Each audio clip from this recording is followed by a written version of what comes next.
આંબેડકરની જન્મભૂમિ અને ઝવેરચંદ મેઘાણીની કર્મભૂમિ એવી બોટાદની શ્રી એપડીશા વિદ્યાલયની અમે વિદ્યાર્થીને આપણી સમક્ષ એક નાટક રજૂ કરવા જઈ રહ્યા છીએ। હું શ્રીમદ ભગવદ ગીતા, જે સાક્ષાત શ્રી કૃષ્ણના મુખમાંથી નિસરેલી એવી હું મહાભારતનો એક અંશ છું। મનુષ્યો માટે તો ફક્ત હું એક ધાર્મિક પુસ્તક છું, પરંતુ ખરેખર તો મારા 700 શ્લોકમાંથી એક પણ શબ્દ એવો નથી કે જેનું મહત્વ ન હોય, અને એમાં ક્યાંય પણ નથી લખ્યું કે આ ધર્મનું પુસ્તક છે। વાસુદેવ શ્રી કૃષ્ણએ તો મારી રચના ભવિષ્યના ભારતને લઈને કરી હતી, તો પછી હું ધાર્મિક પુસ્તક ક્યારે બની? આજે બજારમાં હું 20 રૂપિયાથી લઈને 20,000ની કિંમતે વેચાઉં છું, પરંતુ લોકો મને ખરીદવા જ નથી ઈચ્છતા, અને જો ખરીદે તો એ ફક્ત કબાટમાં પૂરીને જ રાખે છે। પરંતુ મારું જ્ઞાન એ ક્યારેય કબાટ પૂરતું સીમિત ન હતું। દીકરા કે દીકરીના લગ્ન હોય કે પછી અંતિમ વિધિનો સમય હોય, ત્યારે હું ફક્ત દેખાવ પૂરતી જ ત્યાં હોય છું। અદાલતમાં મારા પર હાથ રાખીને સાચી સાક્ષી લેનારું કોણ છે? પરંતુ ખરેખર હું આટલી નિમિત્ત માત્ર બનીને જ રહી છું।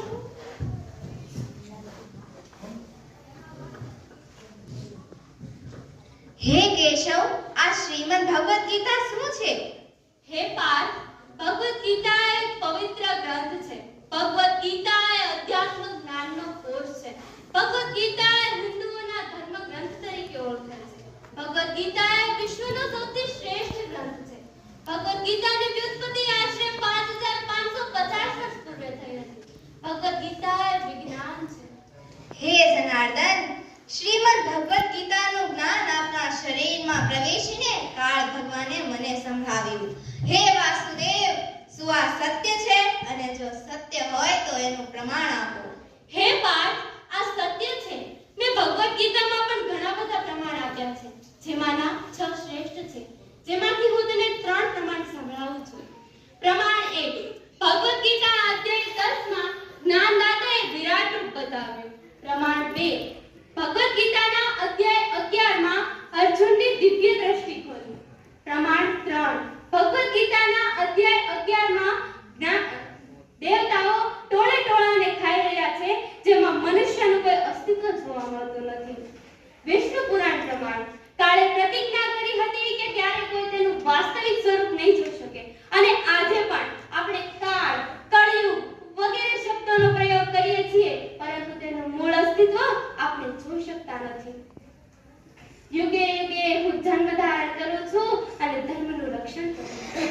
હે વાસુદેવ, આ ધર્મનું રક્ષણ અને તેનું અસ્તિત્વ ટકાવી રાખવા શું કરવું? મનુષ્ય મહાન છે, માનવીમાંથી મહાન બની શકે છે, પરંતુ તેઓ સમજતા નથી। જો તેઓ ભગવદ ગીતાનો અભ્યાસ કરે તો તેઓ આગળ વધી શકે છે।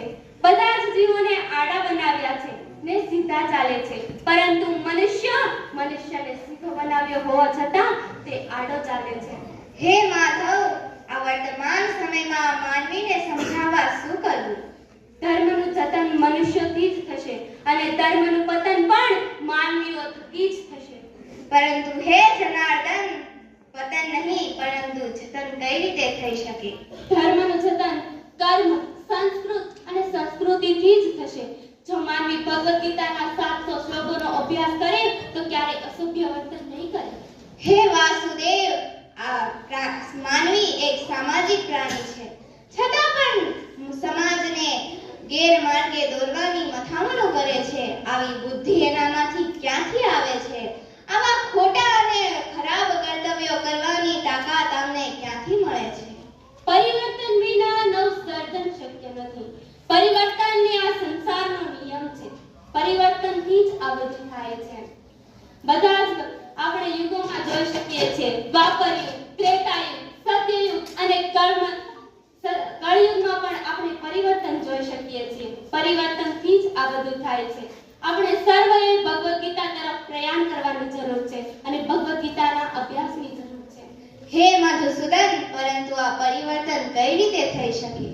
પરિવર્તન માટે જો સૌથી વધારે કોઈ ફાળો ભજવતું હોય તો એ છે આજનો યુવાન।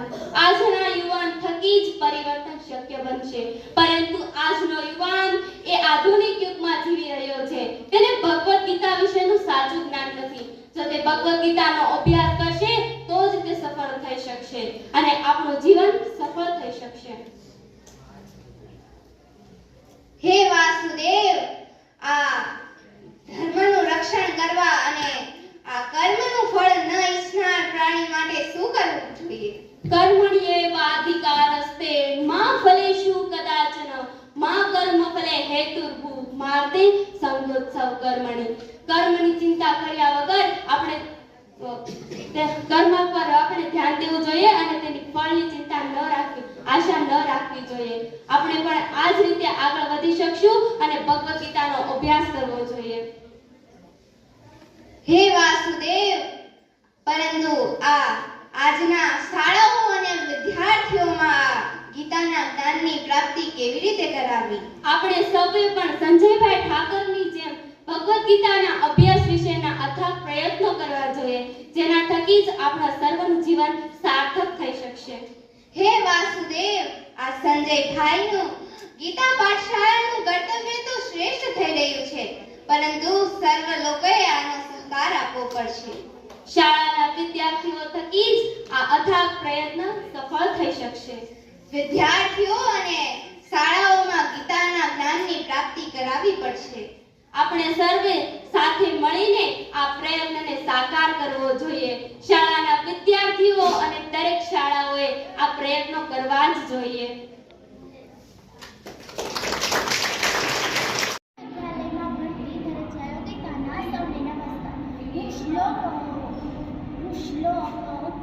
પ્રસ્તુત કરવા જઈ રહી છું, તો આપ સૌ શાંતિથી સાંભળો એવી મારી નમ્ર વિનંતી.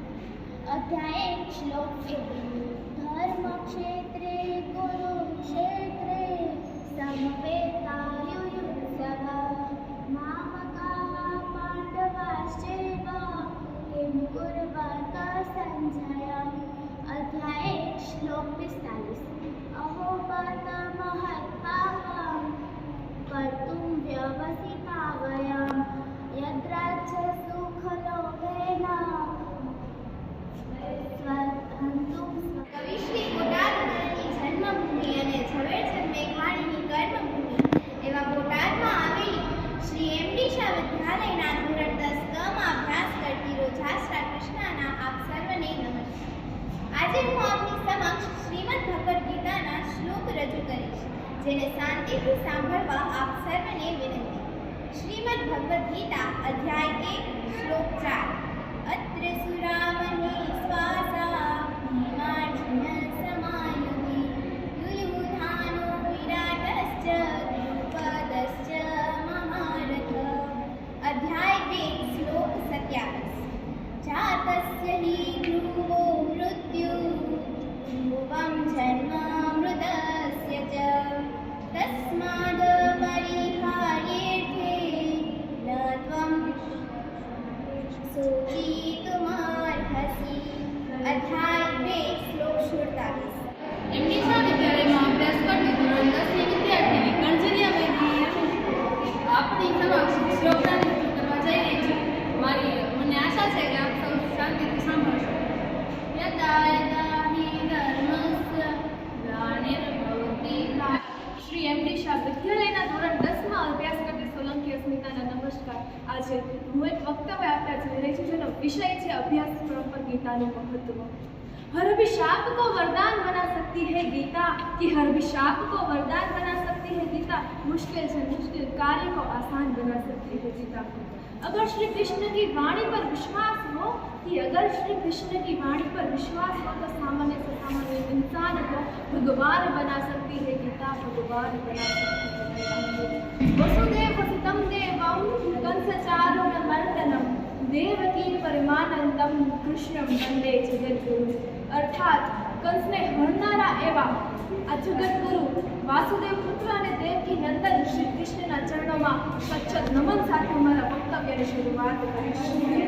શ્રીમદ ભગવદ્ ગીતા, જે સાક્ષાત શ્રી કૃષ્ણના મુખમાંથી નીકળેલી વાણી છે. જ્યારે અર્જુન વિપત્તિમાં મુકાય છે ત્યારે શ્રી કૃષ્ણ તેમના સાથી બનીને જે જ્ઞાન આપે છે ને તે છે ભગવદ્ ગીતા. આજે અર્જુન જેવા કેટલાય વિદ્યાર્થી અને યુવાનો છે જેમને શ્રી કૃષ્ણ જેવા સારથીની જરૂર હોય છે, અને આ સારથીને જો કોઈ કાર્ય કરતું હોય તો તે એક માત્ર ગ્રંથ છે ભગવદ્ ગીતા. અધ્યાય 18 હું એમની શાહ વિદ્યાલયમાં અભ્યાસ કરતા હૃદય આકાશના આપ સૌને નમસ્કાર. હું શ્લોક ગાન રજૂ કરવા જઈ રહી છું. યદા યદા હિ ધર્મસ્ય ગ્લાનિર્ભવતિ ભારત અભ્યુત્થાનમ ધર્મસ્ય તદાત્માનં સુજાત્યં સ એવાયં માનસિકઃ યોગઃ પ્રોક્ત પુરાતન. એમની શાહ વિદ્યાલયમાં અભ્યાસ કરતી શાહ રિદ્ધિ ભરતભાઈના તમને નમસ્કાર. આજે હું તમને શ્લોક ગાન કરી સંભળાવી રહી છું, તો શાંતિથી સાંભળજો.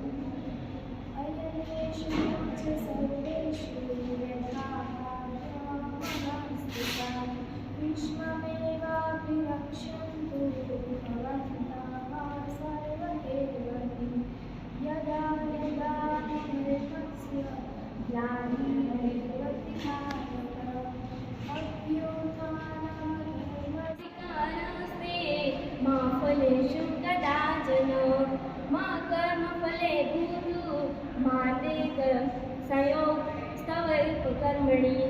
અર્થાત તમારો અધિકાર માત્ર કર્મ કરવા પર છે, તેના ફળ પર નહીં. એટલે જ કહેવાયું છે કર્મ કર, ફળની ચિંતા ના કર. કે જેના ઉત્તરમાં હોય રાણપુર ને જેના દક્ષિણમાં હોય ગઢપુર, કે જેના પૂર્વમાં હોય સાળંગપુર ને જેના પશ્ચિમમાં હોય અમરાનાથનું પાળિયાદ ધામ, એવા બોટાદના શ્રી એમડી શાહ વિદ્યાલયના ધોરણ 10માં અભ્યાસ કરતી આ સોલંકી દ્રષ્ટિના આપ સર્વને નમસ્કાર. હું સોલંકી દ્રષ્ટિ આજે આપ સર્વને ભગવદ્ ગીતાનું મહત્વ સમજાવવા જઈ રહી છું કે આજના યુગમાં શનિ સૌને નડે છે, એટલે જ તો હનુમાન ચાલીસા સૌને મોઢે છે. પરંતુ અફસોસ, શ્રી કૃષ્ણ કોઈને નથી નડતા, નહીં તો આખી ભગવદ્ ગીતા મોઢે હોત. કે આપણા જીવનમાં એક વિદ્યાર્થી તરીકે પણ ભગવદ્ ગીતા ખૂબ જ સારું બોટાદ અને મેઘાણીની પાવન ભૂમિ પાળિયાદ ગઢડાના ગઢ તરીકે ઓળખાતા બોટાદની શ્રી એમડી શાહ વિદ્યાલય ધોરણ 10માં અભ્યાસ કરતી પરમાર પાઠવી ભગવદ્ ગીતા વિશેના મારા વિચાર રજૂ કરવા જઈ રહી છું. આજનો મારો વિષય છે ભગવદ્ ગીતા વિશે મારા વિચારો.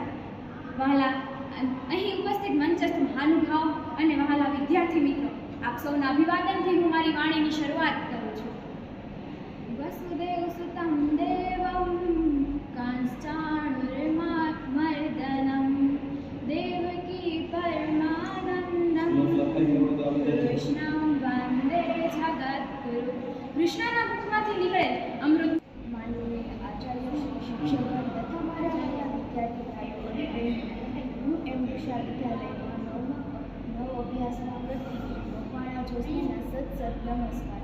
આજે હું ભગવદ્ ગીતા પર મારા વિચારો રજૂ કરીશ, તો આપ સૌ શાંતિથી સાંભળો એવી મારી નમ્ર વિનંતી. ભગવદ્ ગીતા એ બહુ સારું પુસ્તક છે. મેં મારી રુચિ પ્રમાણે ઘણા બધા પુસ્તકોનું વાંચન અને મનન કર્યું છે, જેમાં મને ભગવદ્ ગીતા એ મારું પ્રિય પુસ્તક છે.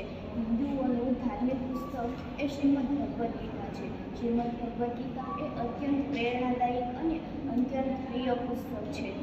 પાંડવો અને કૌરવો વચ્ચે રાજ્યોની વહેંચણીમાં અંગે ખતરા ઊભો થયો. આદરણીય ગુરુગણ તથા મારા વાલા વિદ્યાર્થી મિત્રો, ભાઈઓ તથા બહેનો, આજે હું એમડી શાહ વિદ્યાલયમાં અભ્યાસ કરતી ધોરણ 11ની વિદ્યાર્થીની કાજલ કુમારસ્વામીના આપ સૌને સચિત નમન. આજે હું ભગવદ્ ગીતામાં જ્ઞાન, ભક્તિ અને કર્મના સમન્વય વિશે 2 શબ્દ કહું, તો આપ સર્વ શાંતિથી સાંભળો તેવી મારી નમ્ર વિનંતી. ભગવદ્ ગીતામાં ભગવાન શ્રી કૃષ્ણએ કહ્યું છે કે હે મનુષ્ય, તું કર્મ કર, તારો અધિકાર. મારું નામ ચૌહાણ ગોપાલ છે. હું ધોરણ 11 સાયન્સમાં શ્રી એમડી શાહ વિદ્યાલયમાં અભ્યાસ કરું છું. હું આજે શ્રીમદ ભગવદ્ ગીતાના વિચારો રજૂ કરવા ઈચ્છું છું, જે તમે શાંતિપૂર્વક સાંભળશો એવી મારી નમ્ર વિનંતી. લહેર લહેરના પ્રવાહો અલગ છે, પીડર તો પડે પણ કિનારો અલગ છે. ગુલોગુલ અલગ છે, વહારો અલગ છે, નજર જ્યાં પડે ત્યાં નજારો અલગ છે. સ્વભાવો અલગ છે, વિચારો અલગ છે, મનુષ્ય લલાટો અલગ છે. અણુમાંથી સર્જન થયું આ બધું, પણ ગગનમાં સિતારો અલગ છે. શ્રી કૃષ્ણએ ગીતામાં જણાવ્યું છે કે મારા પર ભરોસો રાખો, પણ એવું નથી કીધું કે મારા ભરોસે તમે બેસી રહો. હે પ્રભુ, તે જે નથી આપ્યું એનો હું ક્યારેય અફસોસ ન કરું, પણ જે તે ઘણું બધું આપ્યું છે એની હું કલ્પના પણ ન કરી શકું.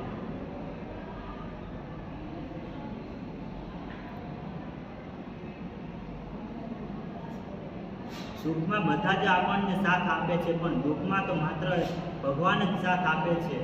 જ્યારે સુખ હોય ને ત્યારે આપણને બધા જ મળે છે, પણ જ્યારે દુઃખ હોય ને ત્યારે આપણે કોઈ નથી મળતું, માત્ર ભગવાન જ મળે છે. કયા પૈસા પર હું ઘમંડ કરું, જે અંતિમ સમયમાં